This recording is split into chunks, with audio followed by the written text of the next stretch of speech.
नमस्कार, पंद्रह 24/7 में आपका स्वागत है। मैं हूं अर्चना मिश्रा। सबसे पहले एक नजर आज की हेडलाइंस पर।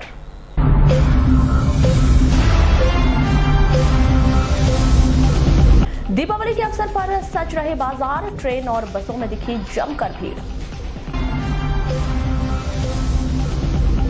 दीपावली पर अध्यापक संवर्ग को शासन का उपहार, 60वां वेतनमान का मिला लाभ। 1 नवंबर से गांगुलपारा जलाशय में शुरू होगी बोटिंग, भ्रमण के लिए मिलेगी साइकिल।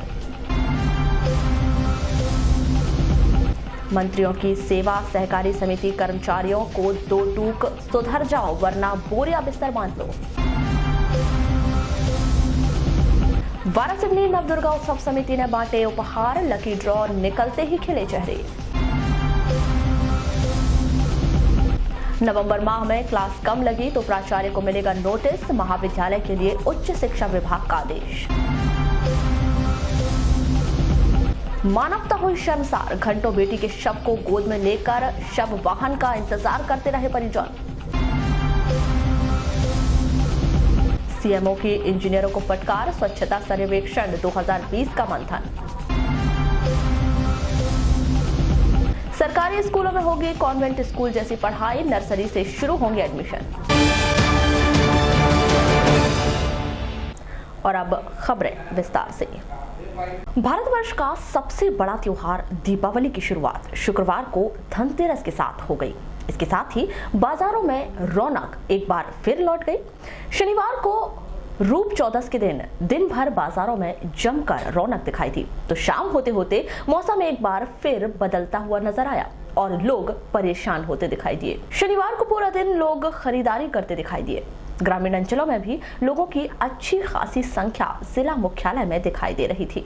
दीपावली के लिए जरूरी सामग्री खरीदने की हर किसी को जल्दी दिखाई दी तो वहीं दुकानदार भी दिन भर ग्राहकों को सामग्री विक्रय करने में व्यस्त दिखाई दिए। दीपावली के अवसर पर बंगाली समाज द्वारा काली पूजा का आयोजन पीजी कॉलेज परिसर के निकट किया गया। इस दौरान 4 दिवसीय बंगाली पूजा के आयोजन की शुरुआत कर दी गई। दीपावली के उत्सव जो है उसमें पूरे जैसे देश भर में लक्ष्मी जी की पूजा होती है तो हम लोग लक्ष्मी जी की पूजा शरद पूर्णिमा में करते हैं और काली जी बिठाते हैं इस समय दीपावली के समय। तो क्या कैसी पूजा रहती है आप लोग की? कल रात भर पूजा चलेगी, माता जी की पूजा कल रात भर होगी, पूरे 4 दिन तक की पूजा पाठ चलेगा।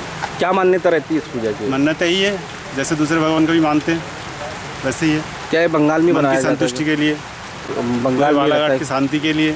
दीपावली के अवसर पर लोगों के घर लौटने की बेसब्री बसों और ट्रेन में भारी भीड़ से दिखाई दी। दिन भर बस स्टैंड में लोग बसों का इंतजार करते रहे और सभी बसों में भारी भीड़ दिखाई दी। बस संचालकों से मिली जानकारी के अनुसार दीपावली के दूसरे दिन गोवर्धन पूजा के अवसर पर अधिकांश ग्रामीण अंचलों के बस ड्राइवर, कंडक्टर, हेल्पर छुट्टी पर रहते हैं। इस कारण अधिकांश बसें रूट पर नहीं चलती। शनिवार को अपने गंतव्य स्थान पर पहुंच जाने की जल्दी इस कारण दिखाई दी। मध्य प्रदेश सरकार ने दीपावली के दिन अध्यापकों को 7वें वेतनमान का तोहफा दे दिया। इस आदेश के मिलते ही अध्यापकों में हर्ष की लहर व्याप्त हो गई। उन्होंने बताया कि सरकार द्वारा 1 जुलाई 2018 से 7वें वेतनमान जारी किए जाने का आदेश है। 1 जुलाई 2018 से सरकार ने हमको 7वां वेतनमान देने का कहा था, लेकिन बहुत दिनों से उसकी कोई कार्रवाई नहीं हो पाई थी। पिछले 15 महीने से हम लोग प्रयासरत थे किसी भी प्रकार से हमारा 7वां वेतन आयोग मिल जाए, लेकिन सरकार ने आज जो है आदेश करके हम सभी आज़ाद अध्यापक संगठन के सभी पदाधिकारियों को दीपावली पे जो सौगात दी है उसके लिए हम सरकार का बहुत बहुत धन्यवाद करते हैं। और आगे भी हमारी जो भी इस प्रकार की जो मांगें रहेगी, हम ऐसी अपेक्षा करते हैं कि शासन हमारी सभी मांगों को पूरा करेगी और हम सभी साथी समय समय पर जो भी सरकार के पढ़ाई से संबंधित जो भी कार्रवाई है उस पर हम सरकार के साथ हैं और बच्चों के भविष्य को बनाने के लिए हम सदा तत्पर रहेंगे। ऐसी सभी हमारे पदाधिकारियों और कब से लागू हो जाएगी? ये 1 जुलाई 2018 से सरकार ने कहा था, लेकिन आज आदेश होने के कारण अक्टूबर पेड नवंबर में हमको ये राशि मिलेगी, जिससे हम सभी साथी लोग जो है सरकार के साथ रहेंगे और अपना बच्चों के भविष्य में हमेशा साथ रहेंगे। निश्चित ही मध्य प्रदेश शासन ने अध्यापकों के विरोध को शांत कर दिया और इसके साथ ही पूर्व की सरकार की तरह अध्यापकों को खुश करने में कोताही नहीं बरती।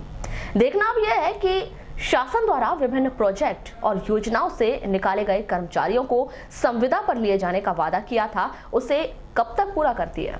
बालाघाट जिला मुख्यालय से लगभग 10 किलोमीटर की दूरी पर स्थित गांगुलपारा जलाशय में 1 नवंबर से बोटिंग की सुविधा उपलब्ध कराई जाएगी।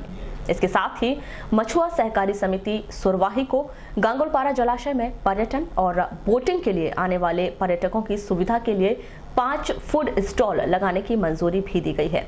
कलेक्टर दीपक आर्य, पुलिस अधीक्षक अभिषेक तिवारी, जिला पंचायत की मुख्य कार्यपालन अधिकारी रजनी सिंह, वन मंडल अधिकारी डॉक्टर अब्दुल अलीम अंसारी ने आज 26 अक्टूबर को गांगुलपारा जलाशय पर मछुआ सहकारी समिति के सदस्यों से विस्तार से चर्चा की। गांगुलपारा जलाशय पर मछुआ सहकारी समिति के कार्यालय तक सड़क का निर्माण भी कराया जा रहा है, जिससे पर्यटक आसानी से जलाशय तक पहुंच सकेंगे। गांगुलपारा जलाशय पर आने वाले पर्यटकों से वन सुरक्षा समिति गांगुलपारा द्वारा प्रवेश शुल्क भी लिया जाएगा। गांगुलपारा जलाशय की पार पर पर्यटक साइकिल से भ्रमण कर सके, इसके लिए किराए पर साइकिल भी उपलब्ध रहेगी। बालाघाट के समीप गर्रा में वेनगंगा नदी के किनारे स्थित बॉटनिकल गार्डन आम नागरिकों के लिए खुला हुआ है। बॉटनिकल गार्डन को पर्यटक स्थल के रूप में विकसित किया जाएगा। इस गार्डन का भ्रमण कर लोग बालाघाट जिले में पाई जाने वाली जैव विविधता को जान सकते हैं। कलेक्टर दीपक आर्य और जिला पंचायत की मुख्य कार्यपालन अधिकारी रजनी सिंह ने आज 26 अक्टूबर को बॉटनिकल गार्डन का निरीक्षण किया, वहां की व्यवस्थाओं को देखा। इस दौरान दक्षिण वन मंडल के वन मंडलाधिकारी डॉक्टर अब्दुल अलीम अंसारी भी उपस्थित थे। कलेक्टर श्री आर्य एवं सीईओ श्रीमती सिंह ने बॉटनिकल गार्डन का अधिकारियों के साथ भ्रमण कर उसे पर्यटकों के लिए आकर्षक स्वरूप प्रदान करने पर चर्चा की। इस दौरान वन विभाग के अधिकारियों ने बताया कि बॉटनिकल गार्डन आम नागरिकों के घूमने के लिए चालू है। इसमें आने वाले प्रत्येक व्यक्ति से 10 रुपए का शुल्क लिया जा रहा है। 2 पहिया वाहनों से 25 रुपए और 4 पहिया वाहनों से 100 रुपए की पार्किंग शुल्क भी लिया गया है। मध्य प्रदेश शासन स्कूल शिक्षा विभाग ने सरकारी स्कूलों की पढ़ाई और उसकी स्थिति सुधारने के लिए नित नई योजना बनाते जा रही है। इसी कड़ी में उनके द्वारा सरकारी स्कूलों में भी कॉन्वेंट की तरह पढ़ाई करवाए जाने की योजना बनाई गई। इसमें 5000 योग्य शिक्षकों को बाहर का रास्ता दिखाने की भी तैयारी की जा रही है। नर्सरी क्लास में पढ़ाई शुरू की जाएगी। इसका एडमिशन 6 साल की जगह 4 साल में होगा। बच्चे नर्सरी से KG1, KG2 पढ़ने के बाद पहली कक्षा में पढ़ेंगे। इसी तरह की पढ़ाई के लिए शिक्षकों को विशेष प्रशिक्षण दिया जाएगा। सरकार इसी सत्र में पढ़ाई शुरू करने की तैयारी कर रही है। पहले चरण में भोपाल, छिंदवाड़ा, सीहोर, शहडोल, सागर जिले में 1500 स्कूलों में प्रयोग के रूप में शामिल किया गया है। यदि यह प्रयोग सफल होता है तो पूरे प्रदेश में इसे लागू कर दिया जाएगा। आपको बता दें कि बालाघाट जिले में आदिवासी विकास विभाग के द्वारा बीते कुछ वर्ष पूर्व ही अंग्रेजी माध्यम के स्कूल खोल दिए गए हैं, जिससे सरकारी स्कूल का प्रभाव बना रहे और इस प्रयास में आदिवासी विकास विभाग काफी स्तर तक सफल भी रहा है, जिसके चलते हर साल स्कूलों की संख्या बढ़ाई जा रही है। वहीं सरकार ने पढ़ाई का स्तर सुधारने के लिए इसी वर्ष ब्रिज कोर्स के जरिए टेस्ट लिया, लेकिन 5वीं और 8वीं तक के बच्चों का टेस्ट इतना बुरा परिणाम आया कि सरकार के पैरों के तले जमीन खिसक गई।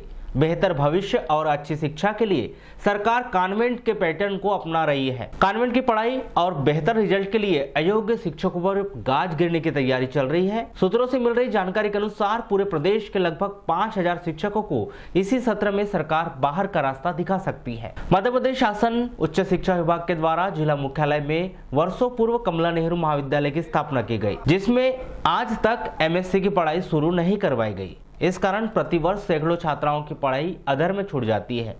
आपको बता दें कि कन्या महाविद्यालय में प्रतिवर्ष 2000 से अधिक छात्राएं BSc की पढ़ाई करती हैं, लेकिन MSc की क्लास नहीं होने की वजह से 90% से अधिक छात्राओं की पढ़ाई बीच में ही छूट जाती है। इसकी बड़ी वजह महाविद्यालय में MSc की पढ़ाई नहीं होना बताया जा रहा है। हमने वैसे पत्र लिखा है कि MSc बॉटनी, जूलॉजी, मैथमेटिक्स और M.Com के लिए पत्र भेजा जा चुका है, फिर भी शासन स्तर पर अभी तक कोई ऐसा उत्तर नहीं आया है। वैसे भी हमारे पास संसाधन की थोड़ी सी कमी है। कान्हा राष्ट्रीय पार्क और सिवनी जिले के स्थित पेंच राष्ट्रीय उद्यान के कॉरिडोर में वन्य प्राणियों की सुरक्षा के लिए जिले में 4 स्थान पर वॉच टावर बनाए जाने की योजना वन विभाग के द्वारा चल रही है। दक्षिण वन मंडल सामान्य के वन मंडल अधिकारी ए अंसारी के अनुसार जिले के भीतर लालबर्रा, कटंगी, वारासुनी यह सभी कॉरिडोर की रेंज है और इन्हीं सभी स्थानों पर लगातार वन्य प्राणियों की सुरक्षा के लिए वॉच टावर बनाए जाने की योजना है। वाइल्ड लाइफ की सुरक्षा के साथ साथ जंगल के भीतर अधिक निर्माण कार्य न हो, इसके लिए 4 वॉच टावर बनाए जाएंगे। चूँकि हमारा ये बालाघाट का जो लोगूर, बालाघाट, लालबर्रा, कटंगी ये जो रेंज हमारे आते हैं, वारासिवनी, ये कॉरिडोर के रेंजेस हैं और यहाँ पर वाइल्ड लाइफ का मूवमेंट सतत बना रहता है। चूँकि ये क्षेत्र काफ़ी अग्नि से भी प्रभावित रहता है और वन्य प्राणी प्रबंधन के मद्देनज़र हम लोगों को कहीं कहीं वॉच टावर की आवश्यकता पड़ती है। तो जहाँ पर आवश्यकता पड़ेगी हम लोग उस पर वो स्थान चिन्हित कर लेंगे, वहाँ पर हमारे वॉच टावर बनाए जाएंगे। स्वच्छता ग्रेडिंग में बालाघाट शहर को ऊपर लाने के प्रयास के तहत सीएमओ नगर पालिका दिनेश वाघमारे के द्वारा एक बैठक का आयोजन किया गया। इस दौरान इंजीनियरों को उनके द्वारा जमकर फटकार लगाई गई कि लोगों को बीच में जागरूकता कैसे लाई जाए और अभियान कैसे चलाया जाए। इस अवसर पर बारीकी से काम किया जाए जिससे स्वच्छता की रेटिंग 2020 में बालाघाट का नाम ऊपर आ जाए। स्वच्छता सर्वेक्षण 2020 का लक्ष्य है कि हमें उसमें ग्रेडिंग में ऊपर आना है स्वच्छता सर्वेक्षण की। जैसे आज इंदौर नगर निगम सबसे ऊपर रहता ऑल इंडिया लेवल पे, तो हम लोग नगर पालिका स्तर पे क्यों प्रयास नहीं करें कि हम अपने शहर को बहुत स्वच्छ और साफ रखें। उस संबंध में पब्लिक के अंदर जागरूकता लाने के लिए जो अभियान चलाया जाना, उस संबंध में मैंने उनको दिशा निर्देश दिया कि प्रत्येक घर घर जाकर मेरा घर कचरा मुक्त, पब्लिक को और घर के प्रत्येक नागरिक को ये एहसास होना चाहिए कि जो कचरा निकलता है वो कितना नुकसानदायक होता है। तो उसका सेग्रीगेशन मतलब उसका पृथक्करण वो घर में ही करें और घर से ही अलग अलग कचरा दें, सूखा और गीला। गीले कचरे से हम खाद बना लेंगे, सूखे कचरे का जो अलग अलग डिस्पोजल वो करेंगे। उसी संबंध में मैंने दिशा निर्देश दिया है। बालाघाट के कोतवाली थाना के अंतर्गत ग्राम धापेवाड़ा में एक दिन पहले शाम को 8 साल की खुशी बम्बूरे की तालाब में डूबकर मौत हो गई थी, जिसके शव को घर लेकर आने के लिए परिजनों के पास कोई व्यवस्था नहीं थी, जिसके कारण परिजनों को घंटों तक शव को वहीं पर लेकर बैठना पड़ा। बाद में शव को जिला अस्पताल लाया गया और दूसरे दिन उसका पीएम कराया गया, लेकिन परिजन इतने गरीब थे कि उनके पास ले जाने के लिए कोई व्यवस्था नहीं थी। शव वाहन के लिए उन्होंने अस्पताल में गुहार लगाई, लेकिन शव वाहन की व्यवस्था नहीं हो सकी, जिसके बाद परिजनों ने शव को गोदी में रखने के लिए वे बाध्य हुए। लगभग 1 घंटे के पश्चात अन्य लोगों की मदद से किराए का वाहन किया गया और शव को लेकर आया गया। ये कल क्या है 4:30 बजे करीब तालाब में गिरने से मौत हो गई। अच्छा ये बताइए, बच्ची को ऐसा पोस्टमार्टम कराने के बाद में आप लोग ऐसा पकड़ के रखे हैं, क्यों जिला अस्पताल से कोई भी सुविधा नहीं मिली? नहीं, कोई सुविधा नहीं है। आधा घंटे से यहीं पे बैठे हुए हैं, कोई सुविधा यहाँ से नहीं मिल पा रही है, इसलिए अपन प्राइवेट गाड़ी की वेट कर रहे हैं। अच्छा, प्राइवेट गाड़ी बना रहे हैं, सरकारी इससे कोई भी लाभ नहीं मिला? कोई नहीं लाभ नहीं मिला। तो ये तो कुछ यहाँ के जिला प्रशासन ने दिया भी नहीं क्या? नहीं, कोई लाभ नहीं दिया यहाँ से। क्या करते बच्ची के पापा वगैरह? मजदूरी करते हैं। मजदूरी। अच्छा, क्या चाहते हैं आप ऐसे जैसे गरीब लोग आते हैं? गरीब लोग आते हैं तो हमको ये सुविधा मिलना चाहिए कि उनको ज़्यादा से ज़्यादा घर तक डेड बॉडी को पहुंचाना चाहिए। तो जिला अस्पताल से हमने 2 ड्राइवर ड्यूटी लगा रखे हैं इसी के लिए, और यदि कोई हमारे पास खबर आती है तो तुरंत भिजवा देते। इसके पहले हम कई लोगों को भेजा गाँव से, बल्कि माइक्रो इंटीरियर तक, बैहर के आगे तक गाँव में 2-3 लोगों को भिजवाया। और अभी कुछ दिन पहले मैंने यहाँ भेजा था, 4-5 दिन पहले, ये अपने कंजई के आसपास है, लालबर्रा के आसपास कोई गांव है, वहाँ हमने भिजवाया था। रात को 3 बजे हमने एक ड्राइवर को बेचारा उठा करके ड्राइवर मेरा ले करके घर पहुँचाने गया था। ऐसी व्यवस्था है नहीं है, पर हमने बना के रखी है। और कलेक्टर महोदय हमारे जो इस मामले में बड़े संवेदनशील हैं और हमारी मदद कर देते हैं, और जब भी कोई बात होती है हमेशा मदद करते हैं कलेक्टर हमारे। सर, परिवार के उनके परिजनों से बात की गई तो उनके द्वारा कहा गया कि पैसे की मांग की जा रही थी और हम लोग इतने गरीब है कि हम लोग नहीं दे पाते। पैसे कौन मांग रहा था? ड्राइवरों ने मांगे बोलते उनसे, जब उनसे पता था जी की। तो प्राइवेट मांगे होंगे। यदि हमारे पास खबर होती तो तुरंत व्यवस्था करते हैं। हमको ये भी नहीं मालूम कब की बात हुई, कब मरीज लेके चला गया वो। यदि खबर होती निश्चित मिलती है। सर, ऐसी व्यवस्था है ना, जैसे कोई गरीब परिवार अगर कोई जाता है। कालीपुतली बस स्टैंड के निकट पूर्व के बीडीओ कार्यालय को जमीन दोज कर उसके स्थान पर पार्किंग बनाए जाने की योजना बनाई जा रही है। बीते दिनों में जिला प्रशासन और नगर पालिका के द्वारा संयुक्त रूप से जर्जर हुए उस बिल्डिंग को जमींदोज किए जाने की योजना बनाई गई। देखिए अभी फिलहाल में तो वहाँ पे हम लोग पार्किंग बना रहे हैं क्योंकि बस स्टैंड में पार्किंग की कहीं कोई व्यवस्था नहीं है। ये सामने गार्डन है, यहाँ पे भी हम वो जो सामने जो एक खाली स्थान था तो वहाँ पे भी चौपाटी बना रहे हैं और पार्किंग की बस स्टैंड में भी और बालाघाट में व्यवस्था नहीं है, तो अब वहाँ पे फिलहाल में अभी पार्किंग बनाएंगे। पार्किंग के लिए अभी तो प्लान करके पार्किंग की व्यवस्था रखेंगे। भविष्य में अगर मान लो कुछ हुआ तो भविष्य में मल्टी स्टोरी वहाँ पे पार्किंग बनने की व्यवस्था। शहर के वार्ड नंबर 23 दूध डेयरी के निकट बीते कई वर्षों से निवासरत लोगों के द्वारा पट्टे की मांग की जा रही है। शनिवार को एक बार फिर वार्ड के 1 दर्जन से अधिक लोग नगर पालिका कार्यालय पहुंचे और उन्होंने जमीन के पट्टे दिए जाने की मांग रखी। इसके पूर्व में भी इनके द्वारा आपकी सरकार आपके द्वार कार्यक्रम में भी प्रशासन से पट्टे दिए जाने की मांग रखी जा चुकी है। नियम है शहरी योजना के अंतर्गत जो भी लाभ दिया जाता है वो हमें दे दिया जाए ताकि हम जो कि झोपड़ी में जो रह रहे हैं उसको कम से कम सभी को लाभ मिल रहा है तो हमको भी मिले। हमारी ये उम्मीद और आशा है आपके साथ में।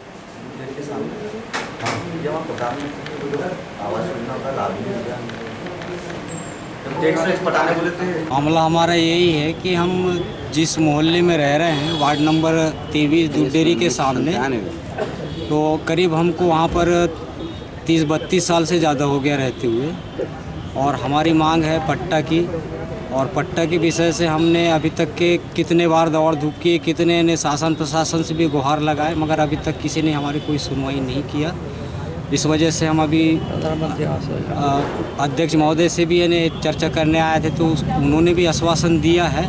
और हमारी जो मकानें हैं बारिश के वजह से सब बहुत कमज़ोर हो चुकी है और हम प्रधानमंत्री आवास योजना का लाभ लेना चाह रहे हैं। अच्छा, क्यों नहीं मिल पा रहा है, क्या वजह लग रही है? वजह तो मेरे को वजह कोई समझ में नहीं आ रहा है कि वजह क्या है। इसका कारण भी हमको बताया नहीं जा रहा है कि किस वजह से हमको नहीं प्रधानमंत्री आवास योजना का यानी लाभ क्यों नहीं दिया जा रहा है।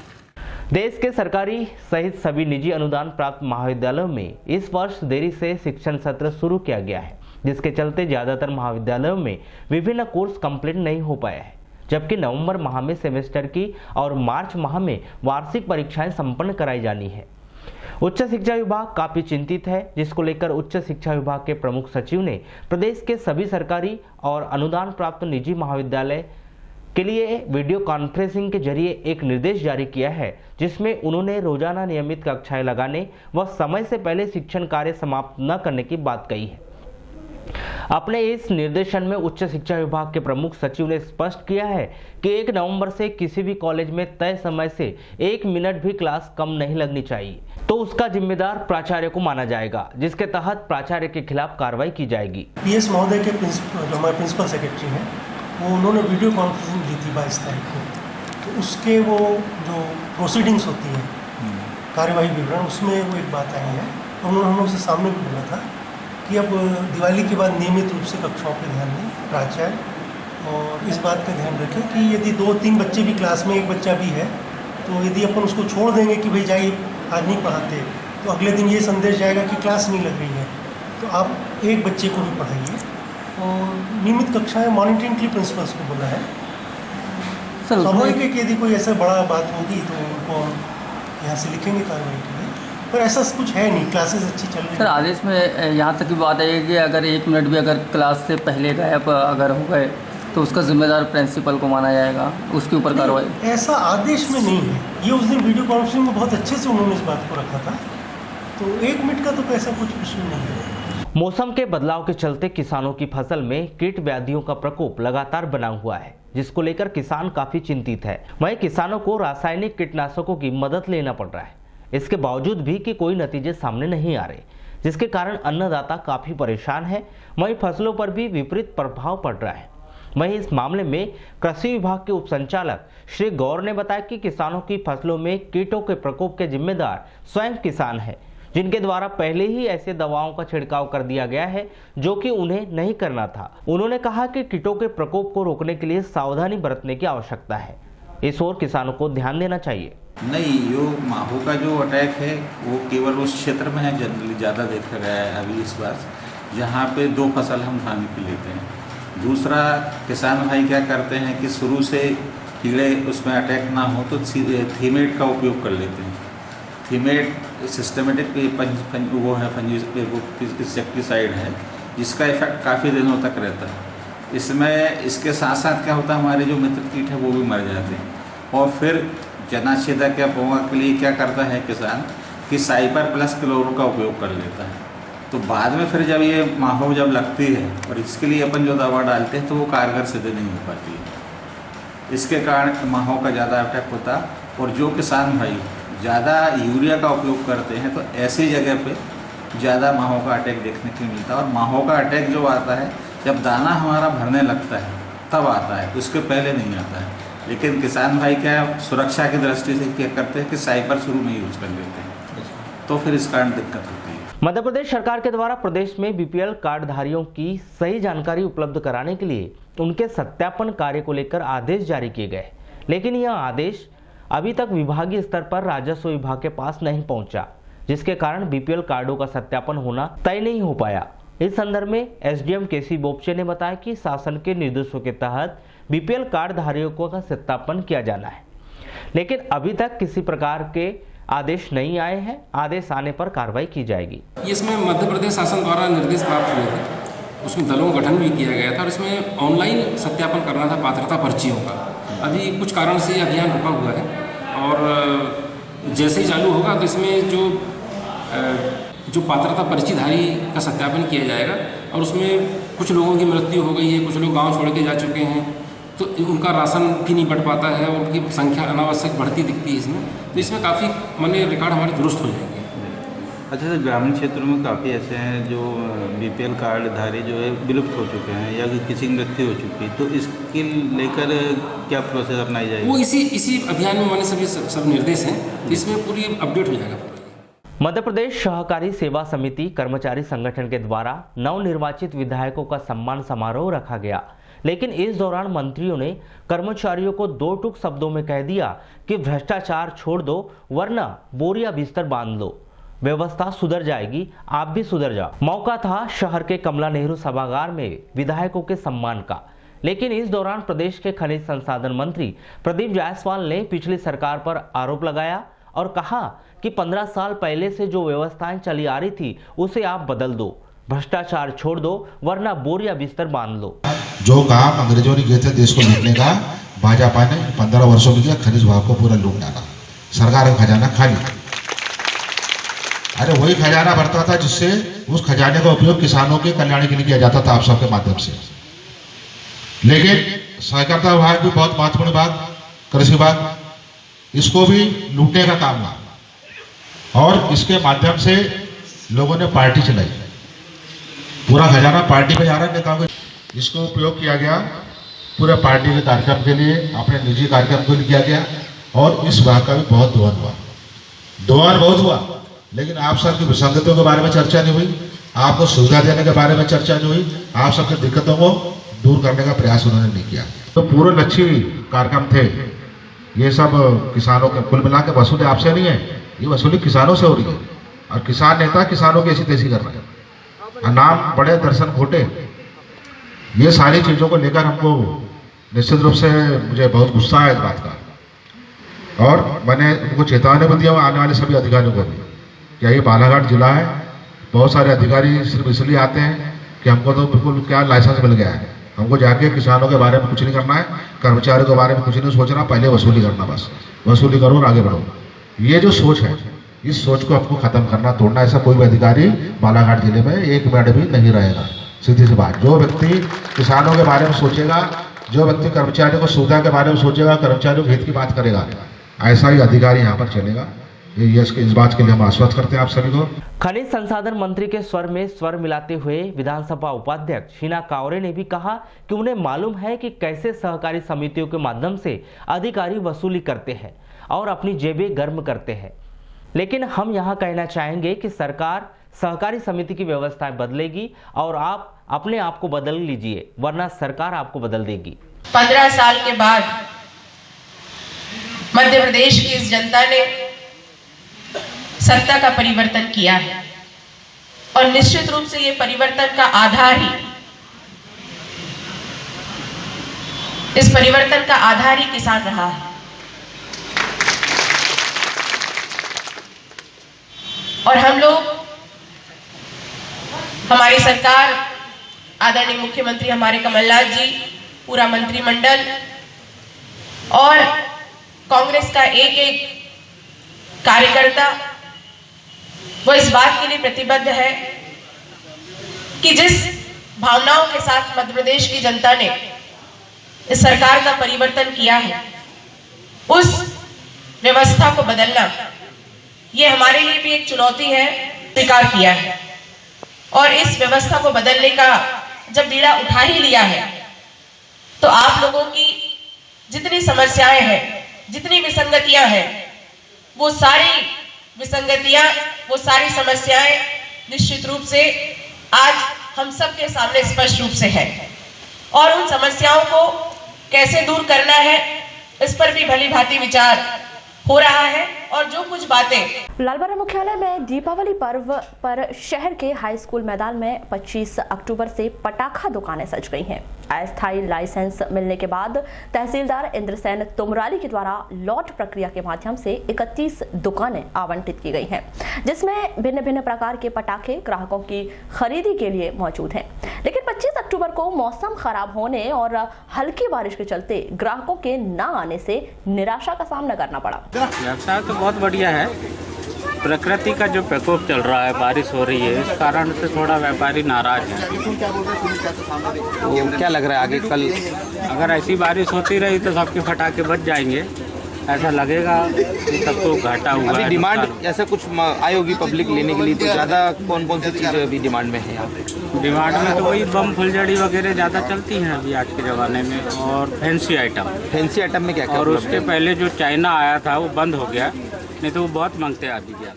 वैरायटी में वही जो रेगुलर हर साल चल रहे आ रहा है। चाइना पटाखे तो एकदम है ही नहीं है, मार्केट से बोलो, चक्कर है, अनारदाने, फुलझड़ी है। स्थिति है ग्राहकी की स्थिति तो आज तो पानी गिर रहा है, तो ग्राहकी तो 10% नाम मात्र है। क्या लग रहा है कल बढ़ेगा मार्केट तो हमेशा कंटिन्यू, ऐसा लग रहा था कि आज बढ़ेगा, लेकिन पानी आने की वजह से मार्केट पूरा आज समाप्त हो चुका है।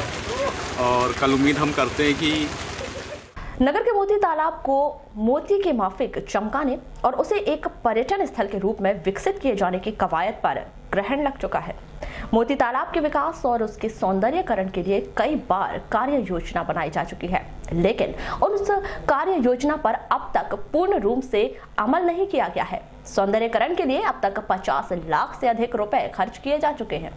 इस पूरे मामले को लेकर की गई चर्चा के दौरान कलेक्टर दीपक आर्य ने बताया कि कार्य योजना के मुताबिक ही मोती तालाब का सौंदर्यीकरण किया जाएगा।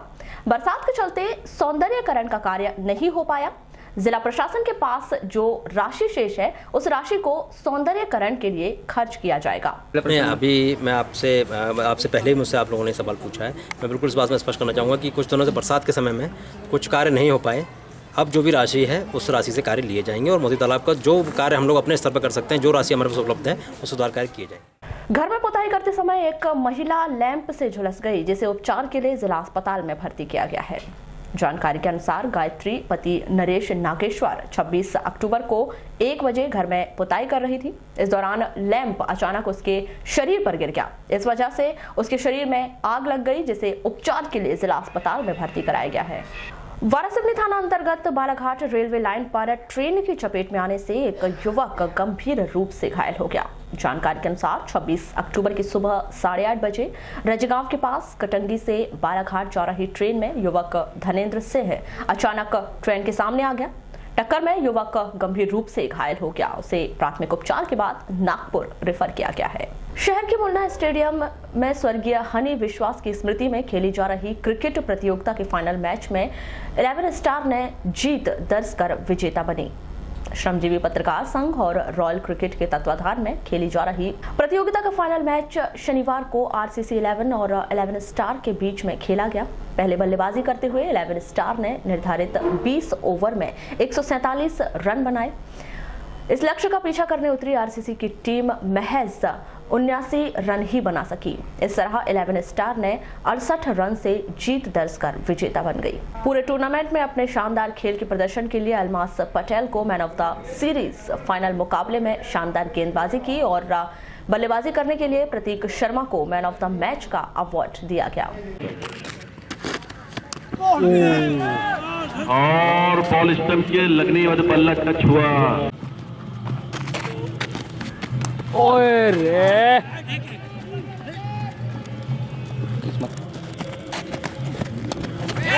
और बेहतरीन शॉट सीधा स्ट्रेट की दिशा में खेला है। फील्डर वहां मौजूद है, शिवांशु के फील्डर ने फील्ड किया।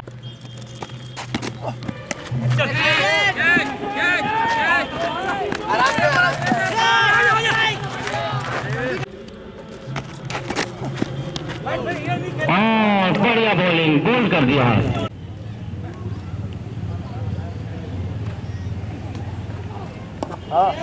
और शानदार तरीके से बल्ले संभालने का प्रयास है और शानदार तरीके से बेट से बाहर करने का।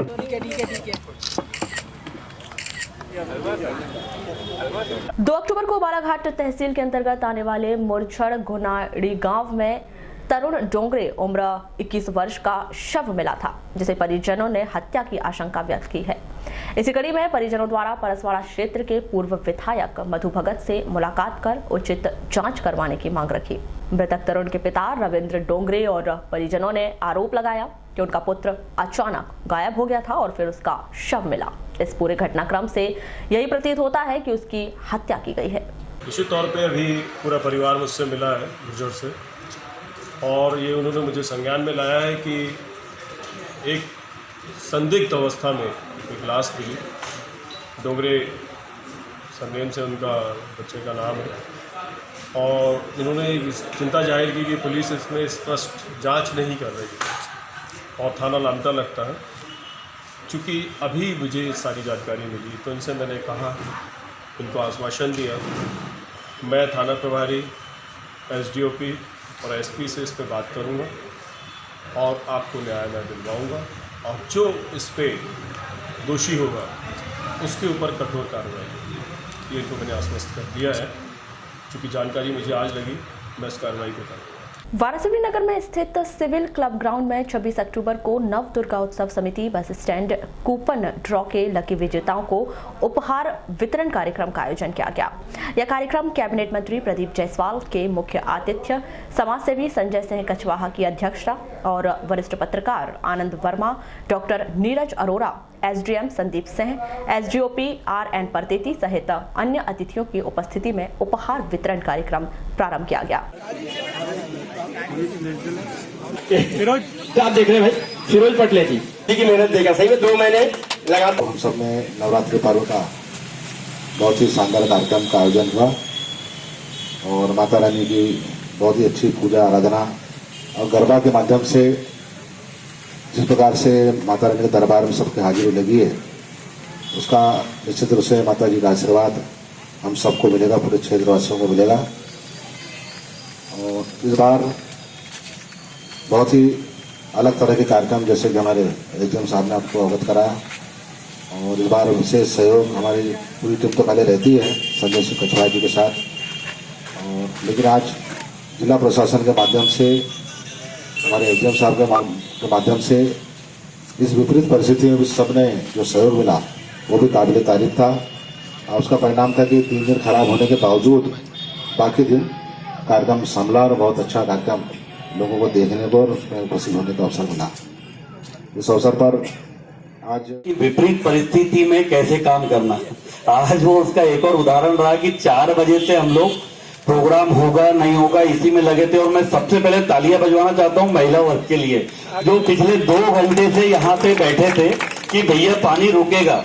मैं समझता हूँ यही जज्बा हम लोग को दूसरों से अलग बनाता है। अल्ताफ रजा का जब प्रोग्राम हुआ था तो आप लोग को याद होगा कि ग्राउंड में 3 फीट पानी था 3 बजे, दोपहर में 3 बजे, और सब लोग बोल रहे थे कि अब कार्यक्रम नहीं होगा, और हम लोग ने 3 घंटे में पूरे ग्राउंड का पानी निकाल के वो उस कार्यक्रम को ऐतिहासिक बना दिए थे। तो मैं समझता हूँ कहीं ना कहीं हम लोग जो माता जी की सेवा करते हैं, और हमारे मतलब एक समिति का बड़ा अच्छा रहा है कि जो इस समिति में जुड़े हैं उत्तरोत्तर हर साल सभी को कोई ना कोई फायदा हो रहा है। इस बार अमन भाई फायदा लेने में आगे रहे हैं। 4 दिन पहले उनको पुत्र रत्न प्राप्ति हुई है। उन्होंने भंडारा में इस साल बहुत मेहनत किया, बहुत अच्छे से खाना खिलाया, और सभी को हम लोग देख रहे हैं। और ये हमारा इस बार दीपावली त्योहार को देखते हुए यातायात विभाग द्वारा अपनी प्लानिंग में बदलाव किया जा सकता है। यातायात थाना प्रभारी संजू कामले के अनुसार शहर की यातायात व्यवस्था को देखते हुए मुख्य मार्गों पर वन वे और नो एंट्री के समय में बदलाव किया जा सकता है।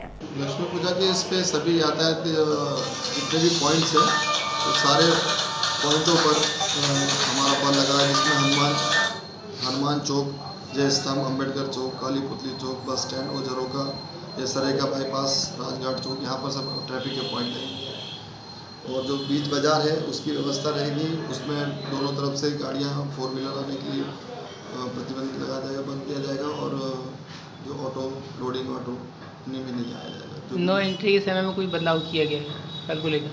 नो एंट्री में अभी तो कोई बदलाव नहीं है, पर स्थिति के हिसाब से अगर लगेगा आवश्यक होगी तो फिर नो एंट्री बढ़ाई जाएगी, अन्यथा अपने समय पर। बुलेटिन के अंत में एक बार फिर नजर डालते हैं आज की हेडलाइंस पर।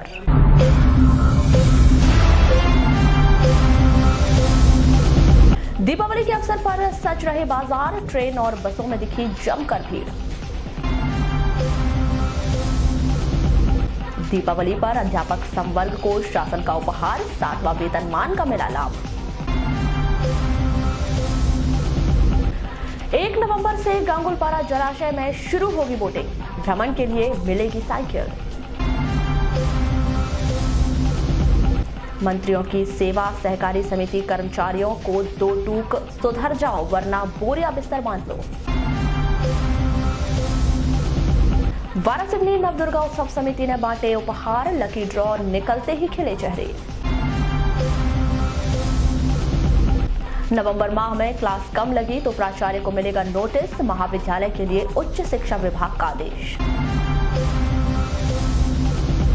मानवता हुई शर्मसार, घंटों बेटी के शव को गोद में लेकर शव वाहन का इंतजार करते रहे परिजन। सीएमओ की इंजीनियरों को फटकार, स्वच्छता सर्वेक्षण 2020 का मंथन। सरकारी स्कूलों में होगी कॉन्वेंट स्कूल जैसी पढ़ाई, नर्सरी से शुरू होंगे एडमिशन। तो ये थी अब तक की खास खबरें। अगले न्यूज बुलेटिन के साथ फिर मुलाकात होगी, तब तक के लिए नमस्कार।